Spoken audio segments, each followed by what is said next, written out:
Mis hermanos, buenos días, Dios les bendiga, qué gozo estar con ustedes, un domingo más, compartiendo la palabra de Dios. Y sabe, ella nos vivifica y esto significa que nos da la capacidad para vivir plenamente todos los días de nuestra vida. Por eso tú y yo debemos tomarla siempre en cuenta, pues ella es la directriz de nuestra vida completamente, hermanos, de verdad. Ella nos va a guiar a un buen camino siempre. Por ejemplo, cuando usted está enfermo, obviamente va con el médico, tiene un tratamiento, lo empieza, pero el médico hace una parte y la otra, ¿quién la hace? Usted, ¿verdad? Tiene que aplicarse el tratamiento, la medicina, a forma de que esto funcione. Usted tiene que seguir las instrucciones precisas. Bueno, sabe, muchos en la vida cristiana, en verdad, ven la vida cristiana como si fuera una varita mágica que resuelve todo. Y así es, pero déjeme decirle algo. Las personas piensan que Dios está obligado a resolverles todos sus conflictos internos, cuando debemos comprender que este es un trabajo que nosotros tenemos que hacer al aplicar la palabra de Dios día con día. La parte de Dios ya está hecha. ¿Cuál es la parte de Dios? Nuestra salvación. Todo lo que Dios hizo al perdonarnos nuestros pecados y al aplicar misericordia, la parte de Dios ya está hecha. Limpios de todo pecado. ¿Para qué? Para vivir plenamente para Dios de aquí en adelante. Él nos perdonó pecados presentes, pasados y futuros. Por eso tenemos que vivir libres en Él. La parte de Dios al tener esta nueva vida en nosotros es producir, dice la Biblia, tanto el querer como el hacer por su buena voluntad. Dios es bueno. Y esto viene a través de la nueva vida que se nos ha imputado. Obviamente tenemos la naturaleza pecaminosa, pero esa tenemos que hacerla morir. Y tienes que hacerla morir porque dice que fue crucificada en la cruz el viejo hombre. Y tienes que empezar a quitar muchas cosas de tu vida. De aquí en adelante debemos vernos como Dios nos mira. Y esto nos obliga, decía Pablo, que el amor de Cristo nos constriñe, nos obliga a vivir de una forma diferente. Y debemos entender, hermanos, precisamente, que Dios ha hecho en nosotros y que nuestros pecados pasados han sido perdonados y de aquí en adelante vivir y andar, dice la Biblia, en novedad de vida. Segunda de Corintios, capítulo 5, versículo 17, lo repetimos a veces mucho. ¿Se acuerda qué dice? De modo que si alguno está en Cristo, nueva criatura es. Las cosas viejas pasaron y aquí todas son hechas nuevas. Está hablando de los hábitos, está hablando de la antigua manera de pensar, de nuestros hábitos diferentes que no concuerdan con Dios, ya pasaron. Y aquí todo es hecho nuevo, es una vida completamente nueva. De modo, dice, esta palabra es interesante, que si alguno está en Cristo. Ahora, ¿qué es estar en Cristo? ¿Qué es estar en Cristo? Estar en Cristo es vivir como Él, imitarlo en todas las áreas, es pensar como Él, es hacerlo lo que Él hacía. Ahora, pregunta, ¿usted puede pensar como Cristo? ¿Sí? Ok, usted me está dando una respuesta, pero tiene que darme una base contundente. ¿Por qué sí? Exactamente. No hay justificación. Así como tenemos esa naturaleza que va a ser un día transformada, la naturaleza pecaminosa, tenemos la mente de Cristo. Y nos hace dos preguntas fuertes ahí en ese pasaje. ¿Quién va a entender la mente del Señor? ¿Quién le instruirá? Mas nosotros tenemos la mente de Cristo. Nos desarma, ¿no? Por completo. Mire, nadie estaba más capacitado para reflexionar acerca de esa transformación que Pablo, quien cambió de ser un perseguidor de Cristo a un anunciador del Señor. Él estaba en Cristo. Y esta frase la usó muchas veces, en muchas ocasiones en las epístolas, para hablar de la relación espiritual de un creyente con Cristo. Estamos en Cristo, estamos seguros, estamos escondidos en Él, debido a que creyó en el mensaje del Evangelio y se identificó con la fe que viene por Él. Estar en Cristo es ser nueva criatura. Esta nueva criatura nace por medio del Espíritu Santo, que es el agente de la regeneración. Regeneración significa darte vida espiritual. Por eso puedes cambiar. Y fíjese, precisamente, y dador del nacimiento divino. La nueva obra creativa de Dios que comenzó en cada uno de nosotros que creen en Cristo será consumada un día. cuando el Señor venga. Pero mientras tanto, como veíamos la semana pasada, Dios ya está trabajando en tu vida. Ya empezó esa perfecta obra. La antigua vida, que es la esclavitud al yo y al pecado, pasó, hermanos. La vida nueva de devoción a Cristo significa que la persona tiene nuevas actitudes y nuevas conductas. El Sermón del Monte nos habla de eso. Nos habla de la conducta diferente ya de un cristiano, no como los fariseos y escribas. Por eso es importante que entendamos que al tener vida en nosotros debemos empezar a despojarnos de aquellas cosas que fueron parte de la manera antigua de vivir y empezar a renovarnos en nuestros pensamientos y decisiones, las cuales ahora deben ser dirigidas por Dios. Muchas ocasiones nos pasa, tomamos decisiones y a veces decimos, pastor, le pido que ore por esto que estoy pidiendo, pero a fin de cuentas usted ya decidió, si se da cuenta. Simplemente me está pidiendo algo para afirmar lo que usted quiere hacer. Y a veces no estamos esperando la voluntad de Dios. Por eso el tema de esta mañana lo hemos titulado Cambie su manera de pensar y cambiará su manera de vivir. Definitivamente. Nos vamos a dar cuenta en muchos de los pasajes que tenemos que empezar a hacer morir ese viejo hombre. Porque si no, no vas a vivir pleno en Dios. No vas a entender muchas cosas. Vamos a ver, Romanos los invitó a ver Romanos capítulo 12, versículo 1 al 2. Romanos 12, 1 al 2. Ahora, una pregunta. ¿Por qué mucha gente no ha podido cambiar sus vidas? Y por lo tanto, sigue pensando y comportándose igual que parece no haber nacido. ¿Por qué cree usted que ha sucedido esto? Bueno, tal vez hemos adoptado algunos clichés cristianos, fíjese. Pero eso no significa que en verdad hayamos nacido de nuevo. Hablamos con un lenguaje cristiano, muy espiritual, modo de comportamiento, pero sus hechos son momentáneos porque no hay coherencia entre lo que se dice y se hace. Esa es la parte importante. Y es algo que uno se puede dar cuenta a través de la vida cristiana. Dice, puedo adoptar un estilo de vida. Puedo comportarme como un cristiano, puedo hacer esto, puedo ofrendar, puedo hablar como ellos. Pero si no hay un cambio interno, si no hay un cambio de mentalidad y un aborrecimiento hacia el pecado, entonces estamos igual. Estamos igual. Mire, así que analicemos el primer punto, hermanos, de esta mañana, donde nos daremos cuenta que las personas que cambian su manera de pensar es porque, fíjese, han entendido y valorado lo que es la gran misericordia de Dios. ¿De verdad es eso? Es cuando tú estás sumamente agradecido. ¿Por qué Pablo cambió? ¿Por qué Pablo pudo transformar su vida? ¿Quién era Pablo? Era un perseguidor, injuriador, era un asesino. Porque consintió para que mataran a Esteban, consintió para que mataran a muchos cristianos. Les daban cartas en las cuales los encarcelaba y los mataba. Y Pablo después dice, pero fui recibido misericordia porque lo hice en ignorancia, pensando que estaba yo bien en la ley. Pero la gracia de Dios fue más abundante para conmigo. Cuando tú entiendes la misericordia de Dios, hermano, vas a cambiar por completo. Fíjese, el apóstol Pablo hace esta invitación a que se considere la manera en que Dios ha actuado.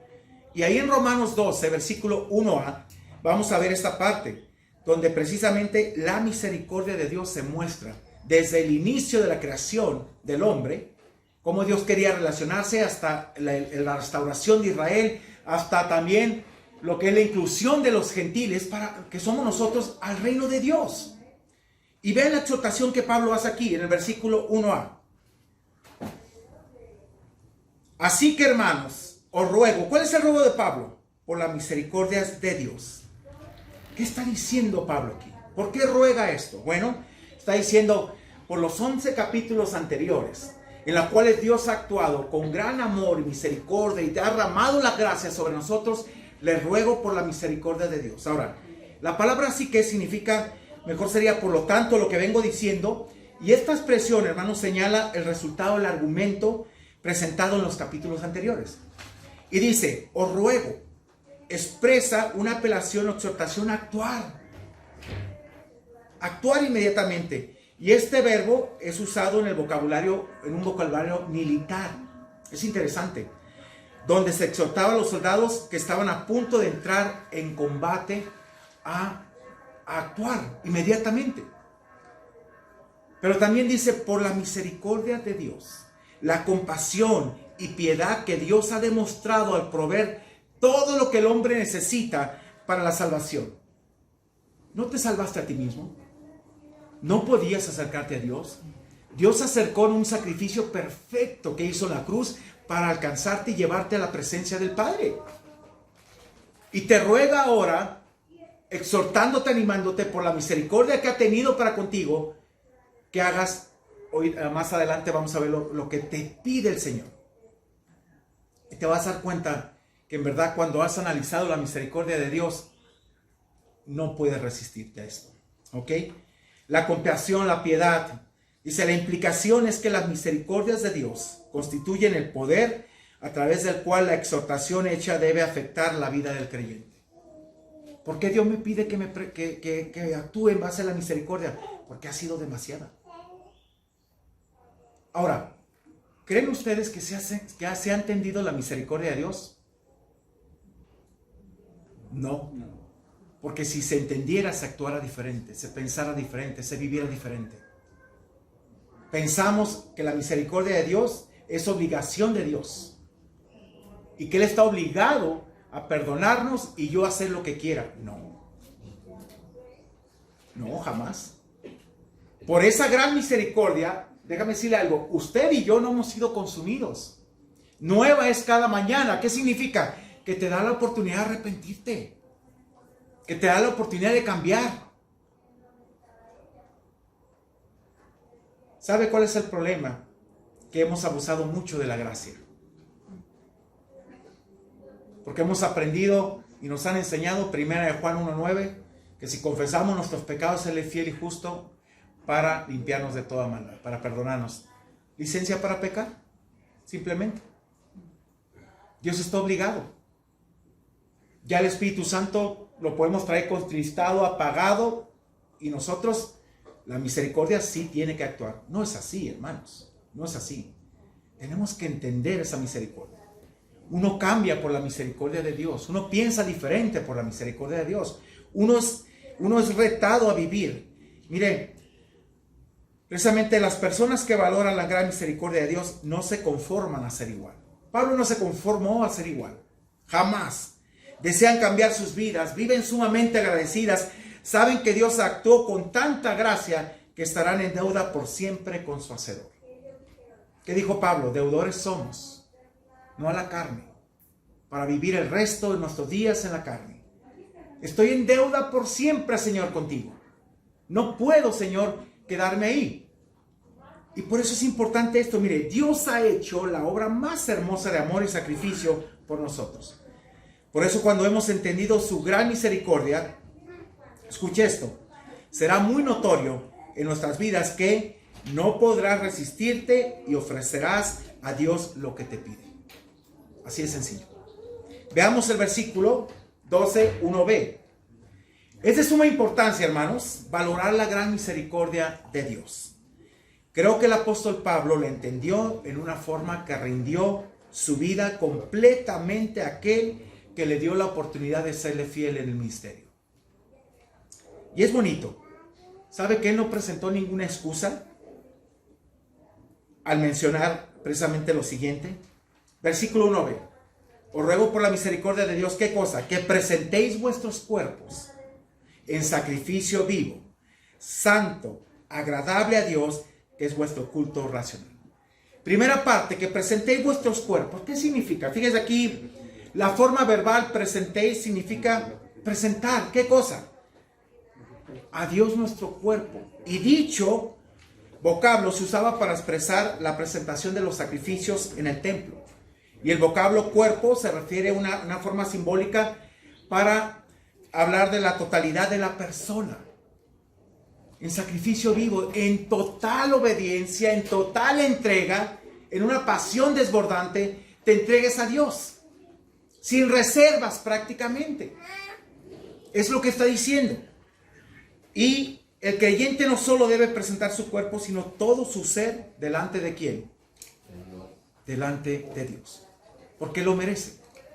Ahora, dice que debe ser un sacrificio vivo, santo y agradable, ¿verdad? Hace referencia a los sacrificios del Antiguo Testamento, que eran animales a veces muertos. En este caso, nuestro sacrificio debe ser un sacrificio vivo, presentado a Dios. Aquí estoy, Señor. Aquí estoy para servirte, para bendecirte, para amarte, para aprender más de ti. Fíjese, significa aquí el sacrificio, significa ofrenda viviente, en contraste con esos sacrificios de animales muertos que los creyentes del Antiguo Testamento presentaban en el templo. El creyente del Nuevo Testamento debe presentar su propia vida como un sacrificio viviente delante de Dios.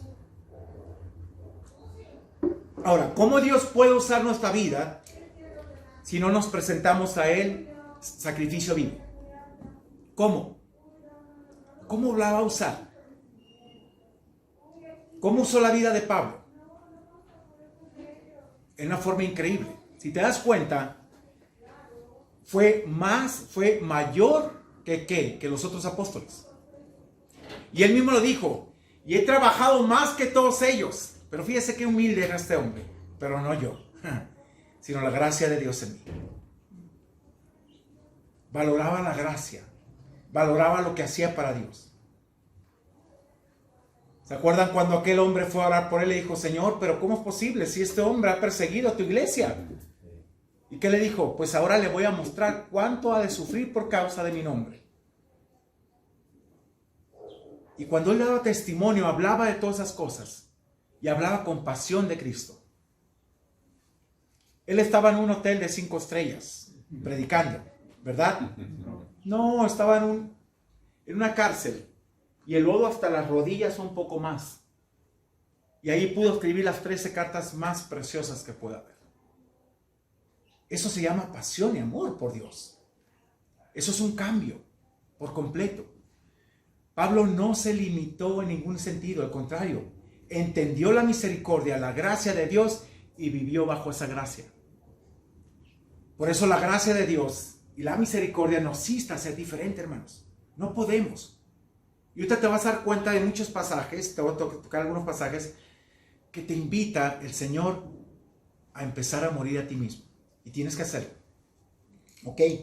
Mire, cuando empiezas a ofrecer a Dios todo, tu vida cambia. Ahora dice que este sacrificio debe ser santo, es decir, separado, apartado para Dios y también agradable a Él.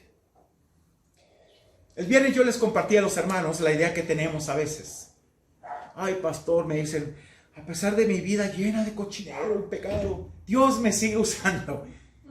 ¿En verdad es así? Entonces no ha leído su Biblia. Dice, apártese de iniquidad todo aquel que invoca ¿qué? El nombre del Señor.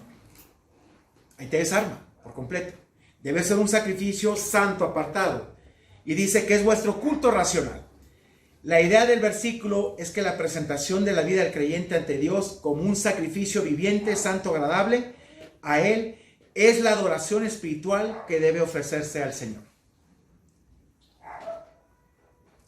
Lupita ayer me hacía una pregunta y se la compartí a mi esposa acerca de ese hombre que solamente tocó. Los filisteos se llevaron el arca y estuvo allá varios años. Dice, pero ¿por qué la presencia de Dios no los consumió? Bueno, nos damos cuenta que Dios permitió esto. ¿Por qué? Para que se diera cuenta el pueblo de Israel que sin el arca la presencia de Dios ya no estaba con ellos. Pero Dios actuó, empezaron esos filisteos con tumores y la regresaron. Pero solamente un hombre que cuando le llevaban con la yunta en la carreta y se desbordó un poco y se iba a caer, pues metió las manos para levantar y ahí fue consumido, cayó muerto. Ayer me quedé pensando en algo y dije, esto tiene que tener una respuesta. Y dije, bueno, ¿y qué tal que este hombre, su vida estuviera, como dicen los chavos del Nabo? Acuérdense que cuando entraban al lugar santo y al lugar santísimo, hermanos, ¿cómo entraba el sacerdote? Tenían que amarrarlo. ¿Por qué la gente dudaba de eso? ¿Por qué dudaba? Porque no sabía cómo estaba su vida. Ante la gente podían engañarlo, pero ante Dios no. ¿Y qué le ponían? Cuerdas y aparte como unos cascabeles. Y cuando no sonaba, ¿qué sucedía? No, jálale ya se murió este. La presencia de Dios era seria. Era santidad, estabas en la santidad de Dios. Hoy ese velo se rasgó, acuérdense, cuando Cristo murió. Y podemos llegar ya al lugar santísimo por la sangre de Cristo. Pero eso no hemos razonado. ¿Y cómo llegamos al lugar santísimo a veces?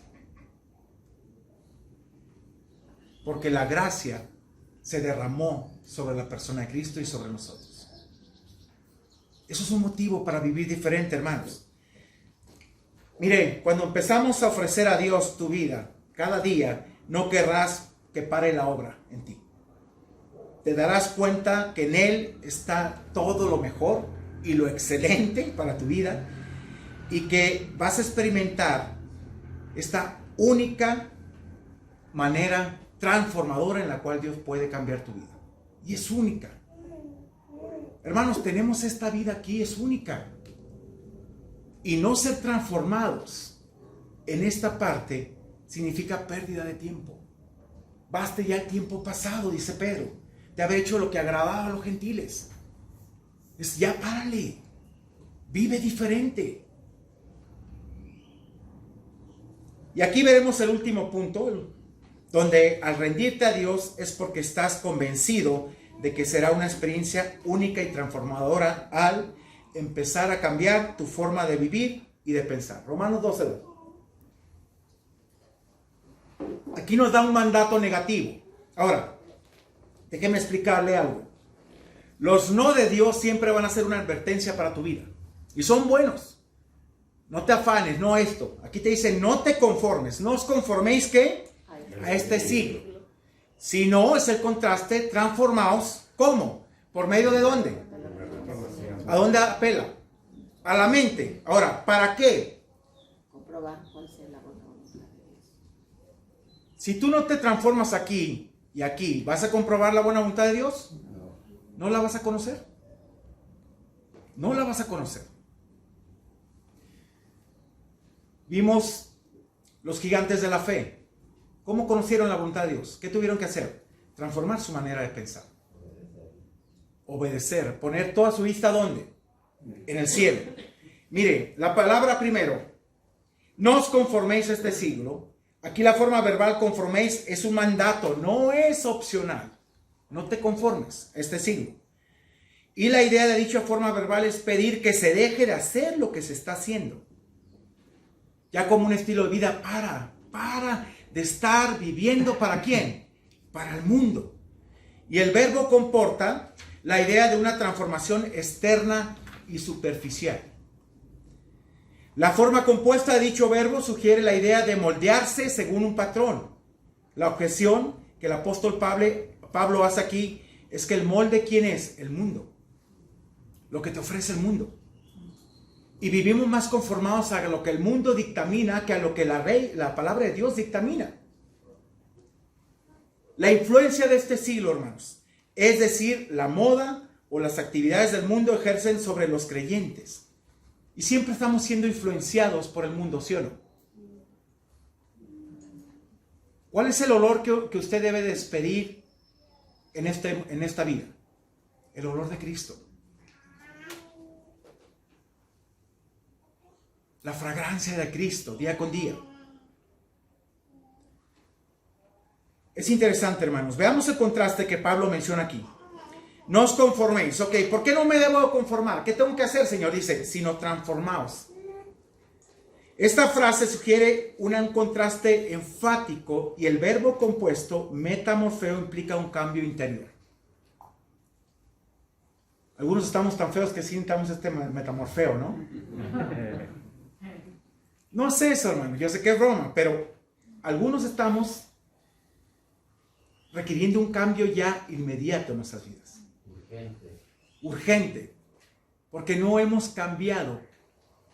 Y si no has cambiado definitivamente de tus viejos hábitos, es porque no has conocido a Dios, ni a la gracia, ni la misericordia de Dios. Y simplemente cambiaste de religión. Así de sencillo. Si no hay arrepentimiento, si no hay dolor por el pecado, si no hay nada de eso en tu vida, entonces simplemente cambiaste de religión. Miren, sino transformados, dice, por medio de la renovación de vuestro entendimiento. La transformación que el apóstol pide se consigue mediante la renovación. ¿De qué? De la mente. ¿Cómo puedo renovar mi mente? A ver, yo le pregunto, ¿cómo puedo renovar mi mente? Mira la palabra de Dios. Exactamente. ¿Con qué limpiará la persona su camino? Oh, cuánto amo tu ley, decía David. Todo el día estoy meditando en ella. ¿A qué horas trabajas, David?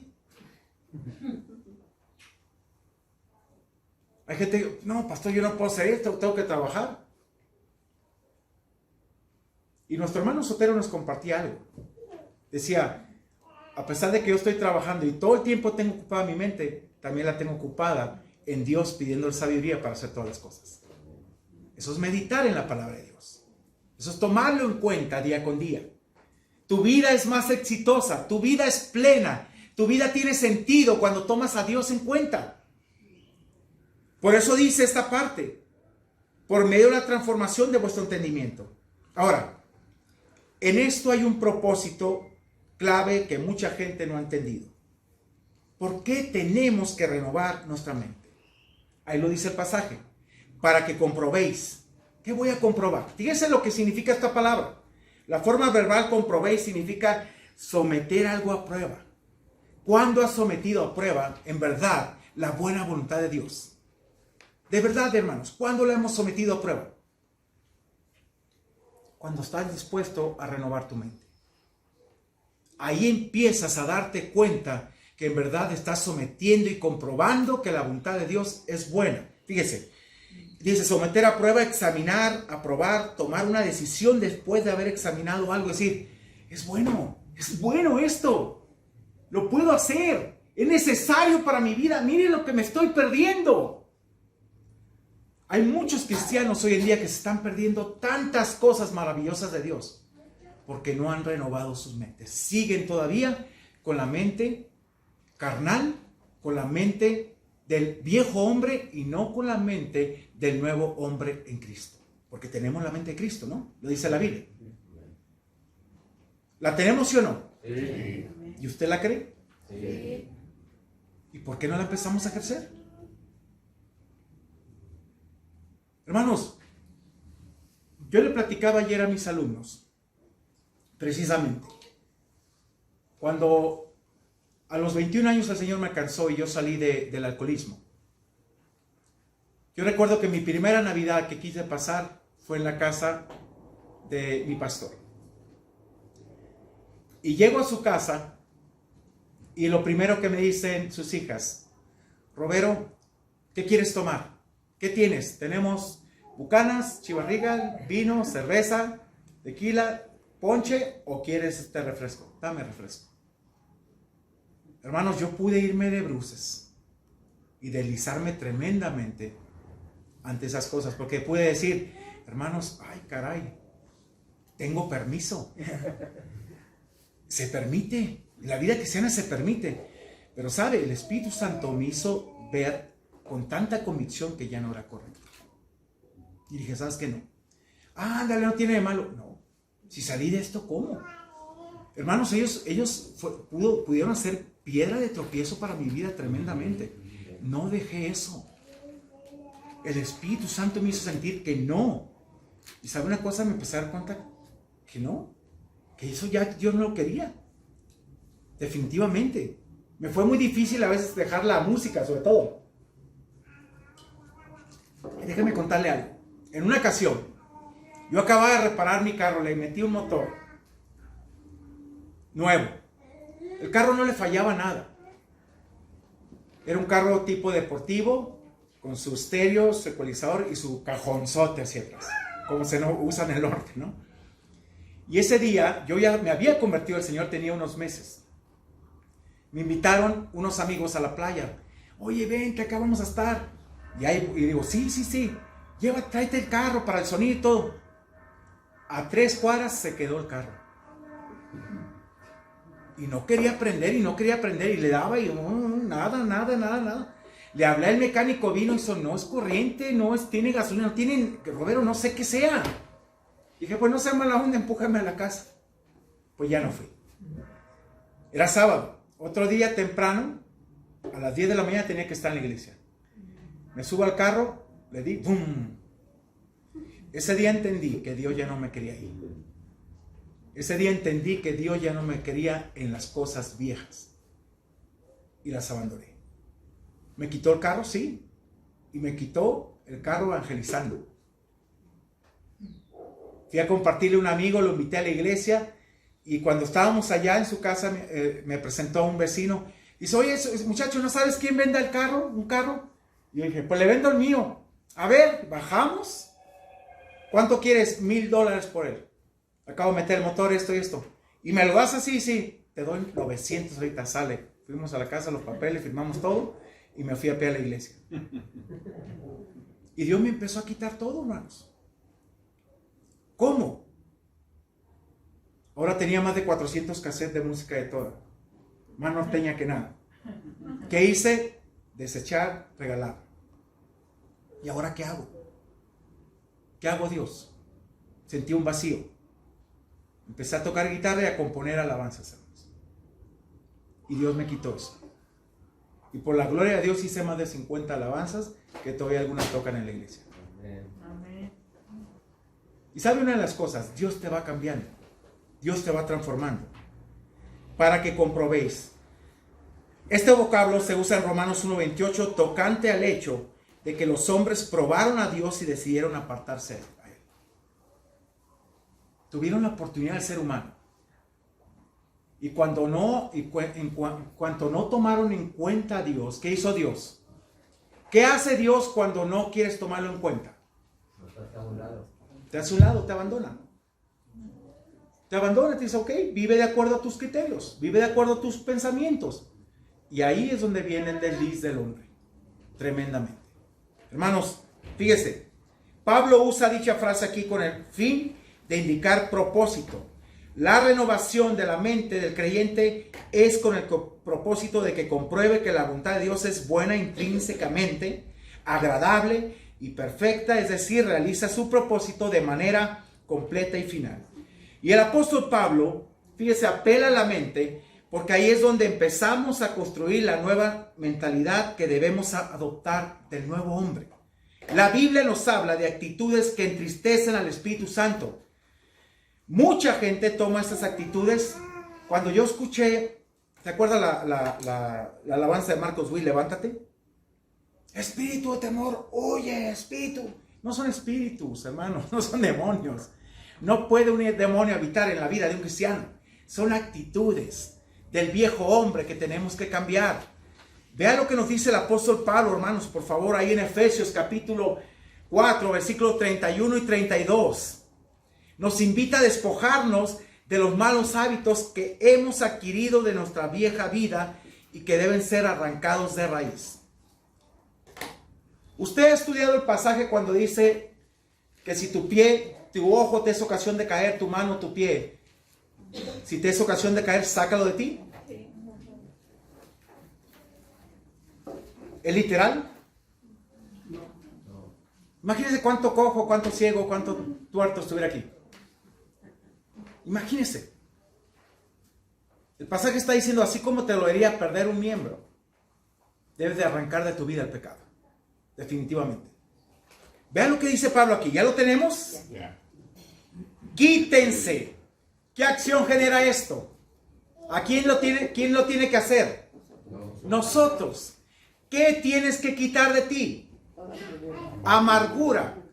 Déjame explicarle esto. Cuando hay una raíz de amargura en tu vida, va a desatar todo lo demás. ¿Qué cosa? Enojo, ira, gritería, maledicencia y toda malicia. ¿Qué dice Hebreos? Mirad bien, no sea que alguno deje de alcanzar la gracia de Dios, que brotando una raíz de amargura, por ella sean todos contaminados. Una raíz de amargura te empiezas a hacer ¿qué? A empezar a envenenar el corazón de los demás. ¿Cómo puedes identificar a una persona con una raíz de amargura? ¿Cómo la identificas? En lo que habla y dice. Constantemente. Y eso, hermanos, siempre tiene que quitarse. Si no quitas esa raíz de amargura, se va a desatar el enojo. Luego del enojo viene ¿qué? La ira. Se desata ¿qué? La gritería. Vas a gritar. La maledicencia y toda malicia. Te vuelves un corazón malicioso. Malicioso. ¿Y por qué dice toda malicia? Porque te vuelves con un corazón que empiezas a dañar a la gente. Que lo que hablas, lo hablas con dolo y para herir o simplemente meter disensión. ¿Qué tenemos que hacer? Antes, vea el contraste. Sed, ahora, quítense su mandato. Sed es un mandato, no es opcional. Opción A. Ay, pues esta me gusta, esta no, esta sí, no es examen. Tenemos que hacerlo. Sed dice benignos, ¿cómo? Unos con otros. Misericordiosos. Perdonando unos a otros como Dios dice a otros, como Dios también os perdonó a vosotros, ¿qué? En Cristo. Apela al perdón. Estar bien con Dios. De aquí en adelante no podemos justificarnos al decir, mire, mucha gente así me dice, ay pastor, pues así soy. Y que se aguanten. Ay, pues que te aguanten en tu casa, mira. Pues así soy, pastor, ni modo. No, no así eres. El que está en Cristo, ¿qué? Entonces hay que repetírselo. O se lo grabas aquí en la frente para que lo vean más. Fíjense, la Biblia es muy clara al hablarnos que todo buen árbol es conocido, ¿cómo? Por su fruto. No puedes vivir en tu pasado cuando este ha sido sepultado y crucificado. El viejo hombre ha sido crucificado. No puedes vivir con tus hábitos anteriores. Colosenses 3, versículos del 5 al 10, se nos hace la siguiente exhortación. Otro mandato, haced morir. ¿Qué cosa? Dice, lo terrenal en vosotros. ¿Qué es lo terrenal? ¿Qué es la diferencia entre lo terrenal y lo espiritual aquí? Fíjese, fornicación. ¿Qué es fornicación? Relaciones sexuales antes del matrimonio. ¿Ok? ¿Por qué tenemos que hacer morir esto? Porque dice, honrosos sean todos el matrimonio. Y el hecho sin mancilla, el lugar de intimidad de la pareja que Dios preparó dentro del matrimonio. Pero a los fornicarios y adúlteros los juzgará Dios. ¿Qué significa fornicario?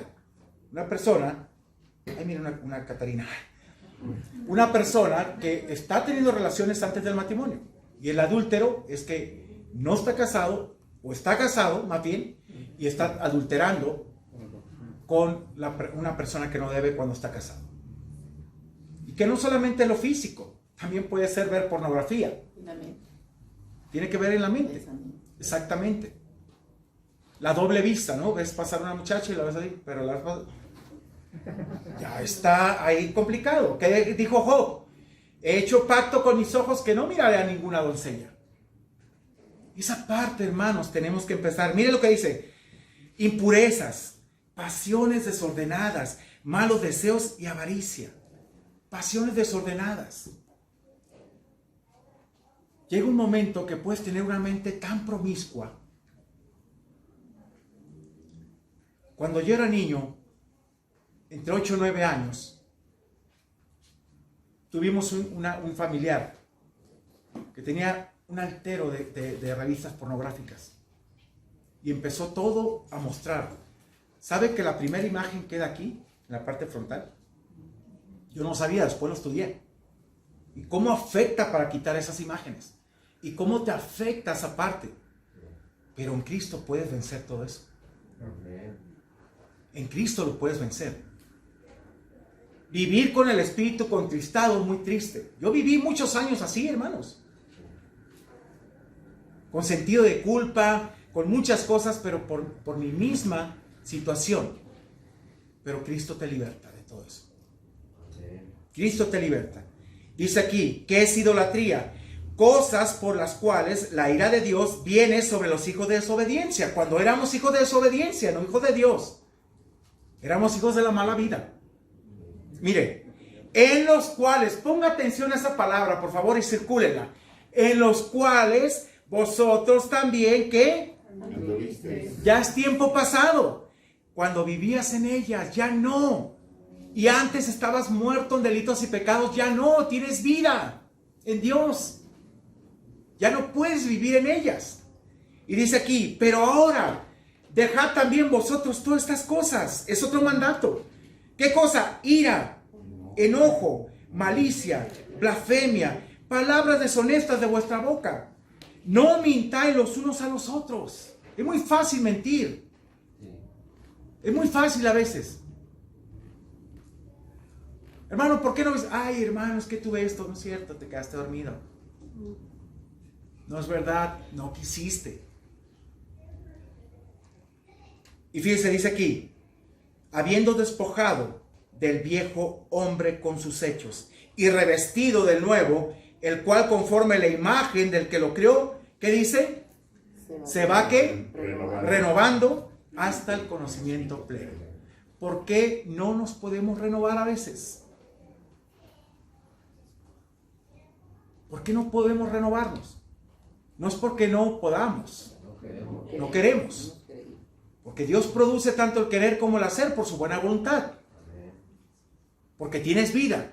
El problema es si no tienes vida, no vas a poder vencer estos hábitos. Así de sencillo.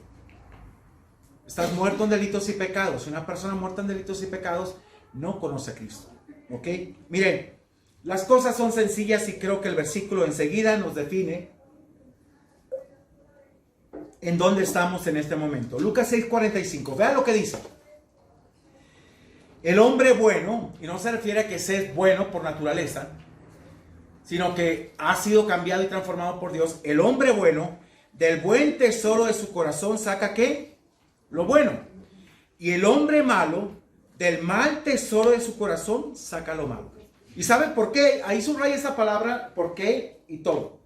Porque la abundancia del corazón habla la boca. ¿Qué vas a hablar tú? Lo que metas aquí. Así de sencillo. Lo que metas aquí. En una ocasión, yo quedé impactado por la vida de unos jóvenes.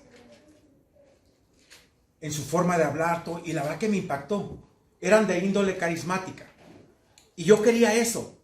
Yo quería experimentar todo lo que hablaban ellos acerca de los dones. De lenguas y eso y ese. Y honestamente yo abandoné unos meses mi iglesia, donde crecí, para supuestamente experimentar eso, hermanos. Pero ¿sabe lo que me detonó todo? Cuando yo los veía al frente, alabando al Señor, y que Dios les empezaba a revelar y a mostrar, y hablaban y profetizaban y todo. Wow, pero cuando se bajaban, doble sentido, groserías, vulgaridades, dije, caray, a ver, no hay conexión aquí en esto. ¿Cómo que, a ver, Dios te está usando aquí y estás haciendo esto? Pues no. Y vaya qué excepción. Cuando regresé a mi iglesia, hablé con el pastor, le pedí perdón, dice, Roberto, eso es emocional. Te vamos a enseñar lo que es Biblia. Biblia. Y por cierto, vamos a empezar un curso los lunes, terminando fundamentos de lo que va a ser hermenéutica, la interpretación de la Biblia. Y le voy a enseñar cómo interpretar la Biblia si usted se quiere conectar. A las 7. Para que usted aprenda todo lo que son figuras de lenguaje, interpretación y aún saque la esencia de los pasajes. Ese es el módulo que estoy dando ahorita en el seminario. Se lo vamos a dar a la iglesia, ¿ok? Mire, este versículo trata del tipo de persona que somos. Habla de cómo las cosas que atesoramos en nuestro corazón salen de nuestra boca. Si atesoras cosas buenas, sacaremos cosas buenas de nuestra boca. Si acumulamos cosas malas de nuestra boca vamos a sacar.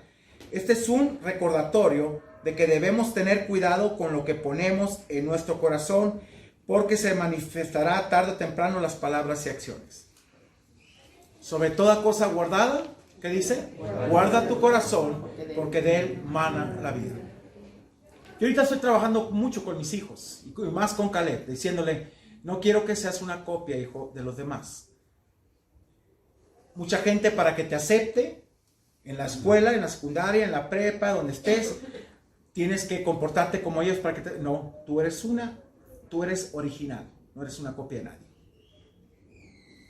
Y ¿sabes qué? Yo no te voy a poner esa carga como hijo de pastor.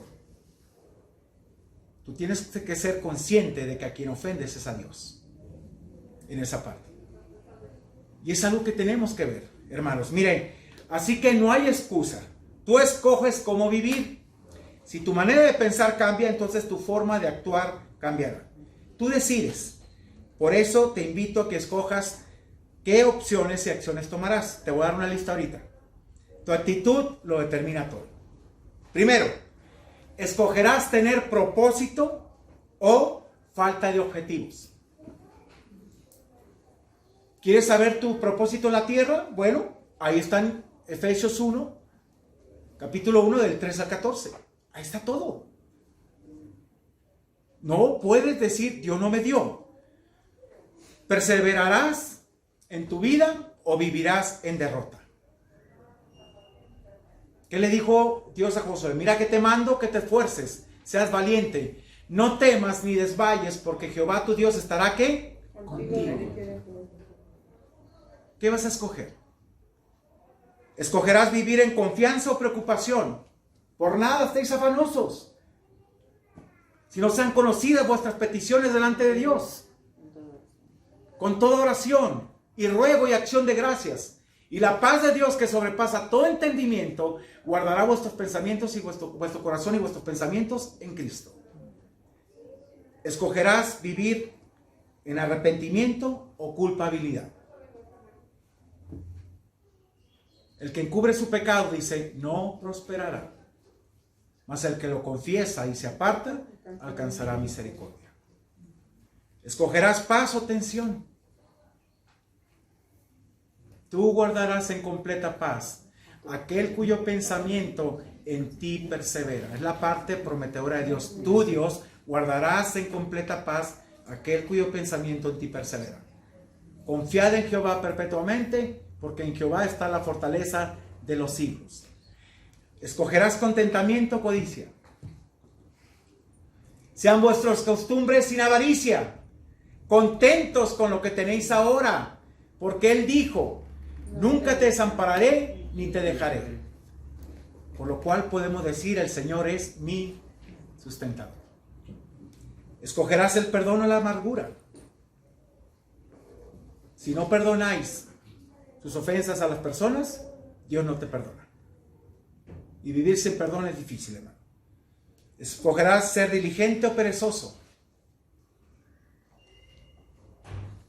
Hay mucha gente perezosa. No te puedes quedar ahí, hermano. No te puedes quedar. Dios no va a usar a una persona perezosa. Dios la va a hacer a un lado. Y a veces no es ni el pastor. ¿Sabe una cosa? Dios te quita. Porque las cosas se hacen con diligencia, hermanos, día con día. Imagínense que todos los domingos yo le dé un recalentado de todo lo que tengo. Ay, el pastor siempre con lo mismo. ¿Qué va a pasar?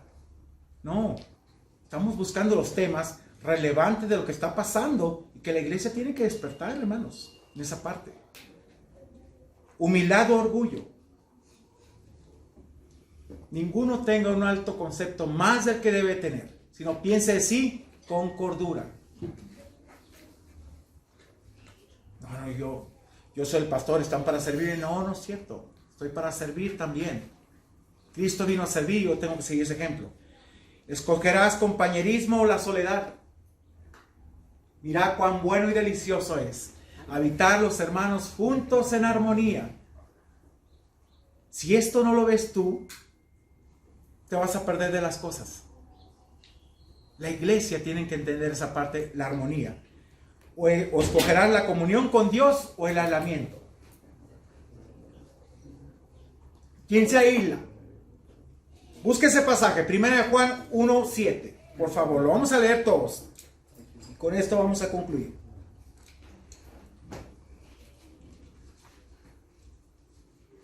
¿Qué dice el pasaje? Pero si andamos en luz, como Él está en luz, tenemos comunión unos con otros, y la sangre de Jesucristo, su Hijo, nos limpia de todo pecado. Ándale, ahí están las cosas. Ahí nos desarma. ¿Por qué la gente no tiene comunión con otra? Porque no vive en luz. ¿Qué significa vivir en luz? Vivir en la verdad de Dios, en la palabra de Dios. Así está de fácil. ¿Qué dice?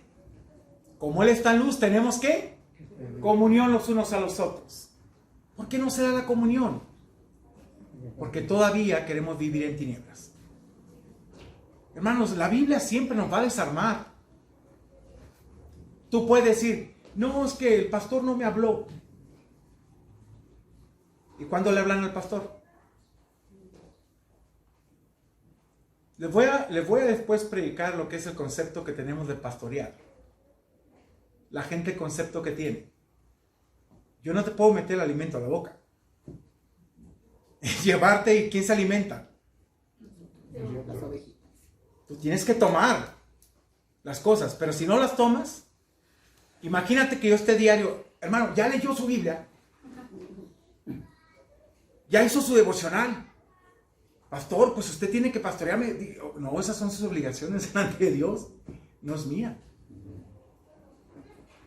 Ve cómo no entendemos a veces, hermanos, las cosas. Cuando dice Jehová mi pastor, nada me faltará. En el hebreo está diciendo Jehová es mi pastor y yo soy su oveja tonta. Yo necesito de él. Necesito ser pastoreado por mi pastor. ¿Quién es mi pastor principal? Dios. Y tenemos que aprender esa parte, hermanos. ¿Cómo escogemos? ¿Queremos la comunión los unos a los otros? Sí. Pero el aislamiento, no. Tú te puedes alejar y puedes echarle la culpa a todo mundo. Pero ¿realmente la gente tiene la culpa? No, uno mismo. ¿Por qué? Porque no has renovado tu mente. Y sigues siendo una persona todavía tan carnal e infantil y sensual, guiada por tus sentimientos. No queremos eso nada más. Queremos ser una iglesia que ame en verdad, una iglesia movida por el Espíritu y una iglesia en verdad que empiece a renovar sus pensamientos. Y hermanos, muchos traemos cosas todavía del pasado, pero debemos de empezar a tratarlas ya, de quitarlas, porque es necesario. El que está en Cristo, nueva criatura es. Las cosas viejas pasaron. Y aquí todas son hechas nuevas. Oremos. Padre, gracias te damos por la bendición tan grande, Señor, de poder entender tu palabra y podernos darnos cuenta que tú nos hablas para bien. Señor, renovar nuestra mente es necesario, quitar tantas cosas que no son buenas y empezar a meter todo aquello que te agrada, que te glorifica y que en todo momento, Señor, tú nos pides. Tú eres bueno y serás bueno para siempre. Simplemente no nos tocaste, no nos salvaste y nos dejaste ahí. Ahora quieres que empecemos a aplicar tu palabra. Como dice Santiago, pero ser hacedores, no tan solo oidores, engañándonos a nosotros mismos. Señor, no queremos engañarnos a nosotros mismos, porque a ti no lo hacemos. Queremos en verdad hacer tu voluntad, vivir de acuerdo a tu deseo. Y gracias, Dios, porque tú día con día nos instas. ¿Y por qué nos estás instando esto? Porque vienes en cualquier momento, Señor, y no nos quieres igual. Es el tiempo de renunciar a todo lo vergonzoso y oculto que estamos haciendo y vivir piadosamente para ti.